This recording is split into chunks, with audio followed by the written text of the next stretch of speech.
नमस्कार दोस्तों मेरा नाम नीरव है। और ये घटना जो आज भी मैं याद करता हूँ तो मेरी रूह कांप जाती है। दोस्तों ये बात है 10 साल पहले की। मैं तब 15 साल का था और मेरा छोटा भाई आरव 10 साल का था। उस दिन जब ये घटना हुई, उस दिन मैं और मेरा छोटा भाई हम दोनों घर पर उस दिन अकेले थे, क्योंकि हमारा मम्मी पापा को कुछ काम से बाहर जाना पड़ा। उन्होंने कहा था कि उन्हें वापस आने में 3 घंटा लगेंगे। तब मैं और मेरा छोटा भाई ने सोचा कि मेरा मम्मी और पापा 3 घंटे बाद आने वाला है, तो क्यों ना हम प्रैंक कॉल करें। तो हमने फ़ोन उठाया और हमने अनजान नंबर डायल करके हमने पहले आदमी को कॉल किया और फिर मजाक करके हमने कह दिया कि हमने आपको प्रैंक कॉल किया था। फिर हमने कॉल कट कर दिया और ऐसे ही हमने एक दूसरे आदमी को कॉल किया और हमने उसके साथ भी ऐसा ही मजाक किया। और फिर हमने तीसरे इंसान को कॉल किया और फिर जब उसने कॉल उठाया तो हमने बात करनी शुरू कर दी और फिर हमने उनके साथ मजाक किया। और जैसे ही हमने बात ख़त्म की, इतने में वो अनजान आदमी कहने लगा, तुमने मुझे कॉल करके बहुत बड़ी गलती कर दी, अब तुम देखो मैं क्या करता हूँ। इतना सुनकर ही हम दोनों बहुत डर गए और फिर हमने फटाक से फ़ोन रख दिया और कॉल काट कर दिया। हमने थोड़ी देर तो डर के मारे चुप करके हम बैठे रहे। हमारे घर में एक अजीब सा सन्नाटा छा गया था। करीब 10 मिनट बाद फ़ोन की घंटी बजी और वो उस खौफनाक सन्नाटे को तोड़ते हुए फ़ोन की घंटी पूरी घर में गूंजने लगी। ये वही अनजान नंबर से कॉल था जिसे पहले हम प्रैंक कॉल किया था। पहले 1-2 बार तो मैंने फ़ोन काट दिया, लेकिन उस अनजान आदमी का कॉल आ ही जा रहा था। तो मैंने और मेरे छोटे भाई ने सोचा कि उस अनजान आदमी को कॉल करके माफ़ी मांग लेते हैं। तो हमने उसका कॉल उठा लिया।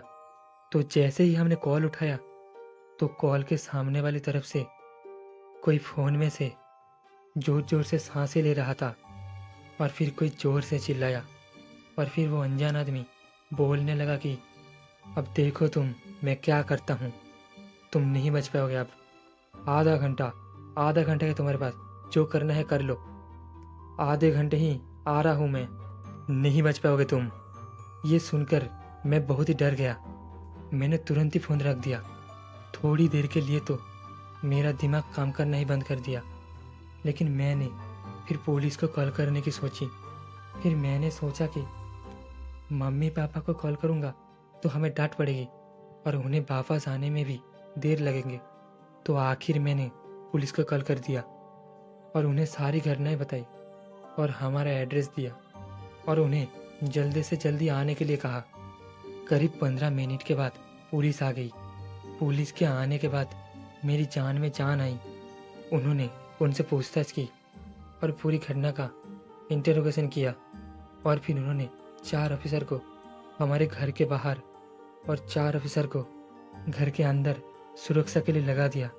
जैसे जैसे घड़ी में समय आगे बढ़ रहा था, वैसे ही हमारे दिल की धड़कन तेज हो रही थी कि हमने हमारी ज़िंदगी की सबसे बड़ी गलती कर दी ना।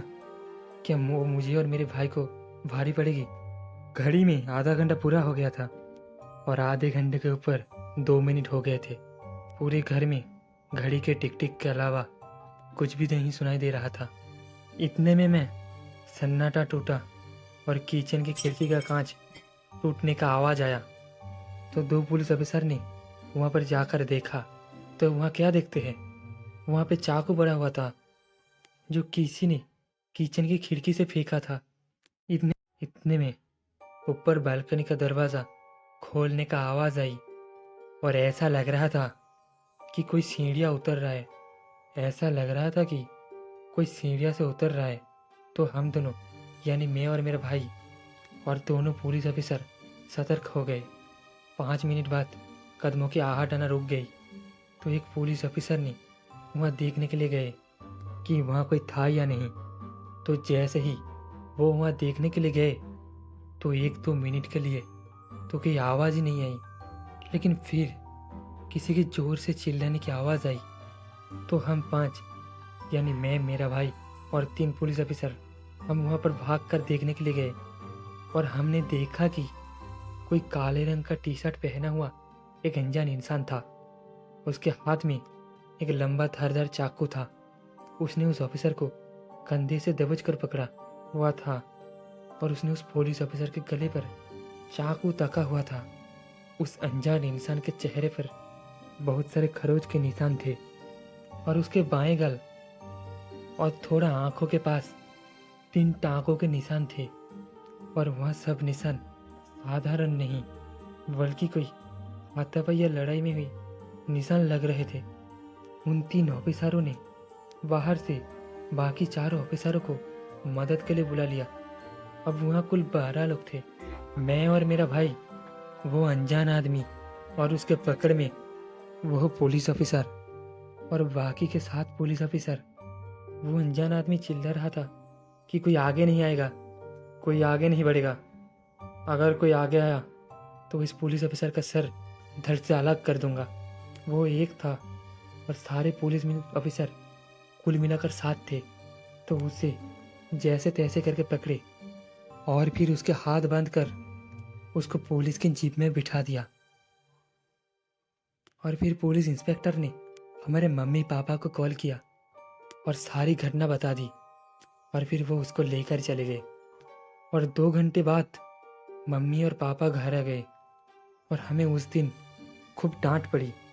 आज उस घटना को 10 साल हो गए और मुझे आज तक पता नहीं चला कि वो इंसान कौन था। लेकिन आश्चर्य बात तो ये है कि जब शहर के रिकॉर्ड्स में चेक किया तो पता चला कि वो अनजान इंसान हमारे घर के पास ही एक पागल खाने से भाग गया था और उस पर 2 मर्डर अटेम्प्ट के चार्ज भी थे।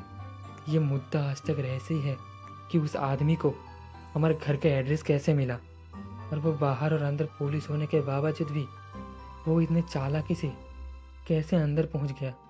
उसने पागल होने के बावजूद भी इतनी चालाकी कैसे दिखाई और कौन था वो इंसान? आखिर क्यों मारना चाहता था मुझे?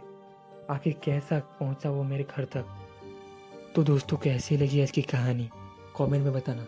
कहानी आपको अच्छी लगी हो तो वीडियो को एक लाइक एंड चैनल को सब्सक्राइब जरूर से कर देना। मिलते हैं अगली कहानी में, तब तक के लिए जय हिंद, जय भारत।